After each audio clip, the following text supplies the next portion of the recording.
And स्वागत है आपका ट्रेडिंग साइकोलॉजी पीकेएन में 17 दिसंबर 2025 आफ्टर मार्केट एनालिसिस। तो आइए गाइस देख लेते हैं निफ्टी 50 को। तो निफ्टी 50 25,818 पे ट्रेड कर रहा है, 41 पॉइंट डाउन ट्रेड कर रहा है। पॉजिटिव स्टॉक जो थे वो थे 25, नेगेटिव स्टॉक थे 24 और न्यूट्रल था 1। तो आइए इसके चार्ट को भी देख लेते हैं। जैसे कि आप यहाँ पे चार्ट को देख रहे हैं, ये जो इसका जो निफ्टी 50 का जो चार्ट है वो नेगेटिव में क्लोज हुआ है, ट्रेंड लाइन के नीचे है। और फिलहाल जो 25,693 का जो सपोर्ट है वो सपोर्ट तक अभी तक आया नहीं है। ऐसा लग रहा है कि यहाँ तक आने के चांसेस तो हैं, बट लेट्स सी, देखते हैं आगे का डेटा। बिकॉज एफआईएस और डीआईएस ने कुछ और भी चीज़ें किया हुआ है, तो देखते हैं कल की ओपनिंग कहाँ पे होती है। फिलहाल अभी ट्रेंड लाइन के नीचे है और ईएमए के नीचे है, तो फिलहाल हम अभी इसमें नेगेटिव हैं। जैसे कि मैं कल ही आपको बोल दिया था कि कल का कैंडल जब मैंने देखा कि ये रेड बना हुआ है और ईएमए के नीचे बना हुआ है, तो मुझे ऐसा लगा ही था कि हो सकता है कि ये नीचे की तरफ ओपनिंग दे दे या फिर नीचे की तरफ जाने की कोशिश करे। तो मार्केट जिस तरीके से हमारी बात हुई थी उसी तरीके से देखा जाए तो नीचे की तरफ गया है। तो आइए इसके 5 मिनट के चार्ट की भी बात कर लेते हैं हम लोग। तो गाइज आइए 5 मिनट के चार्ट को भी देख लेते हैं हम लोग। जैसे कि यहाँ पे आप 5 मिनट के चार्ट पे पहला कैंडल देख रहे हैं। ये जो पहला कैंडल है ये रेड बना हुआ है, बट अच्छी चीज़ यही है कि ईएमए के ऊपर बना हुआ है। तो गाइज ईएमए के ऊपर जिस तरीके से बना हुआ है तो ऐसा लग रहा था कि नीचे की तरफ जाएगा, बट नीचे की तरफ तोड़ा नहीं। तोड़ने की वजह से ऊपर की तरफ का एक बड़ा सा कैंडल उस नीचे वाले जो कैंडल था, रेड वाला जो पहला कैंडल था, उसको ट्रैप कर गया।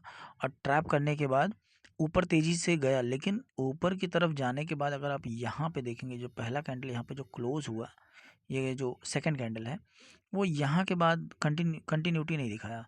तो कंटिन्यूटी ना दिखाने की वजह से आप देखेंगे तो फिर अगला कैंडल यहाँ पे तीसरा कैंडल रेड है, फिर अगला कैंडल ग्रीन है, फिर रेड है। उसके बाद ये टोटल ये जितने कैंडल हैं, टोटली जो 5 कैंडल आपको दिख रहे हैं, ये पांचों कैंडल को इस वाले कैंडल ने ट्रैप कर लिया। ये दोनों ने मिलकर ट्रैप किया और सीधा ईएमए के नीचे आया। और उसके बाद का आप मूवमेंट अगर देखेंगे तो ये देखिए, उसके बाद का मूवमेंट अच्छा खासा नीचे की तरफ गिर गया है ये मार्केट। तो आप बताइए गाइज, आप यहाँ पे कहाँ पे ट्रेड किए? क्या आपने यहाँ पे ट्रेड लिया या फिर नहीं लिया? मैं तो लिया था ट्रेड, बट मैंने लिया था सेंसेक्स। बताइए सेंसेक्स को भी देख लेते हैं हम लोग। ये गाइस सेंसेक्स को भी देख लेते हैं। तो जैसे कि आप देख रहे हैं, सेंसेक्स 84,559 पे जाके क्लोज हुआ है, 120 पॉइंट नीचे जाके क्लोज हुआ है। पॉजिटिव स्टॉक जो थे वो 16 थे, नेगेटिव स्टॉक 13 थे और एक स्टॉक न्यूट्रल में था। तो अगर इसके मैं डे के चार्ट की बात करूँ तो आइए इसके डे के चार्ट को भी देख लेते हैं हम लोग। तो यहाँ पे ये जो डे का चार्ट है, इसको अगर आप ध्यान से देखेंगे तो ये निगेटिव में है और इसका जो कैंडल है वो नीचे की तरफ आया हुआ है। और जस्ट लाइक निफ्टी 50, इसके अगर आप 5 मिनट के चार्ट की बात करेंगे तो सेम वैसे ही उसी तरीके का मूवमेंट दिखाता ही है। निफ्टी 50 और सेंसेक्स एक जैसे ही काम करते हैं। देखिए देख रहे हैं आप, सेम ही काम कर रहा है। तो इसके ऊपर ज़्यादा ध्यान नहीं देंगे। अब जैसे आपको निफ्टी 50 मैंने एक्सप्लेन किया, सेम सेंसेक्स का भी वैसा ही रहता है। तो आइए हम लोग बैंक निफ्टी देख लेते हैं अब। तो गाइज बैंक निफ्टी जो है वो 58,926 पे जाके क्लोज हुआ, 107 पॉइंट नीचे जाके क्लोज हुआ है। 8 स्टॉक पॉजिटिव थे, 4 स्टॉक नेगेटिव थे। इसके अगर आप डे के चार्ट की बात करेंगे तो आइए इसके डे के चार्ट को भी देख लेते हैं हम लोग। जैसे कि यहाँ पे आप डे का चार्ट जो देख रहे हैं, ये अभी भी जैसे कि मैंने कल बोला था कि ये ईएमए के नीचे है, रेड कैंडल बनाया है, तो ऐसा लग रहा है कि नीचे की तरफ जाएगा।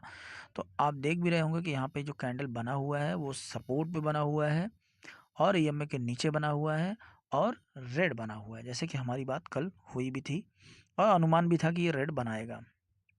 तो जैसे कि आप यहाँ पे 5 मिनट का चार्ट जो देख रहे हैं, तो पहला कैंडल रेड है, बट ईएमए के नीचे जाके क्लोज हुआ। अगला कैंडल उसको ट्रैप किया, फिर अगला कैंडल रेड बनाया, फिर उसके बाद ग्रीन, फिर रेड, फिर मतलब ये इस तरीके का मूवमेंट था कि अगर आप मॉर्निंग के, मतलब आप समझ रहे हैं, अगर मॉर्निंग का 15-20 मिनट 25 मिनट भी ट्रेड किए होते तो ट्रैप ही होते, चाहे प्लस में होते या माइनस में होते, आपका डीके ही होना था। तो यहाँ पे लॉस के चांसेस ज़्यादा थे। बट एक चीज़ देखने वाली बात है, ये जो कैंडल है ये वाला, जब यहाँ पे तोड़ के जब नीचे आया तब कहीं ना कहीं आपका मूवमेंट नीचे की तरफ का तो बन रहा है, बट फिर भी ट्रैपिंग हुई है। तो आप ध्यान से देखेंगे तो मार्केट कहीं गया ही नहीं। अगर आप 15 मिनट के चार्ट पे खोल लेते हैं एक बार हम लोग, ये देखिए, ये तो पूरा ट्रैप किया हुआ है। ऐसे कंडीशन में पैसे बनते भी नहीं हैं। ऐसे कंडीशन में सिर्फ ट्रैप होता है और जो प्रीमियम होता है वो डीके हो जाता है। तो देखा जाए तो ये इस तरीके का जो चार्ट है ये हमेशा लॉस ही दिखाता है। तो आप बताइए आपने ट्रेड किया क्या? तो गाइज़ आप बताइए आपने किस में ट्रेड किया? बैंक निफ्टी में ट्रेड किया, निफ्टी में किया, या फिर सेंसेक्स में किया? किस में किया आपने? किस में लिया? कॉल में लिया या पुट में लिया? तो आइए विक्स को भी देख लेते हैं, क्यों इस तरीके का सिचुएशन है, वॉलेटिलिटी क्यों नहीं है? Because of the VIX. जैसे कि हम लोग तो ऑप्शन बाइंग करते हैं, बहुत सारे लोग ऑप्शन सेलिंग करते हैं। तो फिलहाल जो ऑप्शन सेलिंग करते हैं कर रहे हैं, या जो राइटिंग करते हैं जिसको राइटर बोलते हैं, ऑप्शन राइटर, वो लोगों का ही पैसा बन रहा होगा। क्योंकि यहाँ पे जिस तरीके का मूवमेंट है तो बहुत रेयर कोई पैसा बना रहा होगा। हाँ, स्कैल्पर पर बना रहे होंगे, अदरवाइज़ मुझे नहीं लगता कोई बना रहा होगा। यहाँ पे ज़्यादातर लोग लॉस ही कर रहे होंगे ऐसे सिचुएशन में, क्योंकि विक्स जैसे कि आप देख रहे हैं 10 के भी नीचे आ गया है, आज भी 2% डाउन था। तो ऐसे सिचुएशन में वॉलेटिलिटी नहीं रहती, और जब वॉलेटिलिटी नहीं रहती तो आपका प्रीमियम कैसे उतना बढ़ेगा और घटेगा, और आपको प्रॉफिट देने के चांसेस। अगर मैं गिफ्ट निफ्टी की बात करूँ तो गिफ्ट निफ्टी 25,858 पे ट्रेड कर रहा है, 32 पॉइंट नीचे जाके ट्रेड कर रहा है। तो अगर मैं गिफ्ट निफ्टी को, जैसे कि आप देख रहे हैं 25,858, और इसकी जो क्लोजिंग हुई है निफ्टी 50 की, वो क्लोजिंग हुई है 25,818 की। आप देख रहे हैं यहाँ पे, तो बहुत ज़्यादा गैप नहीं है। गिफ्ट निफ्टी अगर आप देखेंगे मात्र 50 पॉइंट ऊपर ट्रेड कर रहा है, गिन के वो भी 50 से 60 पॉइंट। तो एक इंटरेस्टिंग चीज़ देखते हैं हम लोग, वो दिखाता हूँ आपको मैं। तो इंटरेस्टिंग चीज़ क्या है? इंटरेस्टिंग चीज़ है FIIs और DIIs दोनों ने मिल के बाइंग की हुई है। आज दोनों ने बाइंग किया हुआ है। FIIs ने 1171-72 करोड़ के आसपास लगभग बाइंग किया हुआ है, और DIIs ने 769 करोड़ का बाइंग किया हुआ था। ओवरऑल 1940 करोड़ की बाइंग हुई है दोनों के द्वारा।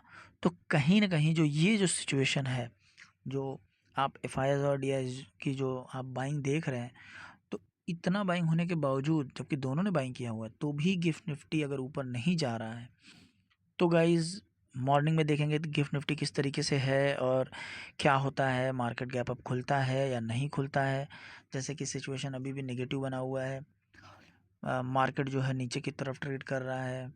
ऐसे सिचुएशन में आप बताइए आप क्या ट्रेड करेंगे, कैसे ट्रेड करेंगे, क्या सोच के ट्रेड करेंगे? क्या आप कॉल में प्लान कर रहे हैं या पुट में प्लान कर रहे हो? क्यों प्लान कर रहे हैं? क्योंकि देखिए ये ऑप्शन जो ट्रेडिंग होता है, ऑप्शन ट्रेडिंग में जो ऑप्शन बायर होते हैं उनके जो परसेंटेज होते हैं वो 33% होते हैं ओवरऑल। तो अगर देखा जाए 33% के प्रोबेबिलिटी में, अगर मार्केट आपके कंडीशन में गया, आपने कॉल लिया है और कॉल की तरफ मूव कर गया तेज़ी से, तब तो आपका पैसा बन जाएगा। कॉल की तरफ नहीं गया, नीचे की तरफ चला गया, या फिर मार्केट वहीं रह गया, तो दोनों कंडीशन में आपके लॉस हो जाते हैं।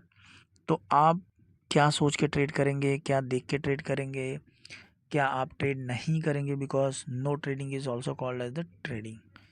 तो ऐसे सिचुएशन में आप बताइए आप किस तरीके से का ट्रेड करते हैं, क्या सोच के ट्रेड करते हैं आप? तो गाइज़ ये सारे इसी तरीके की जानकारी के लिए आप हमारे चैनल को ज़रूर फॉलो करें,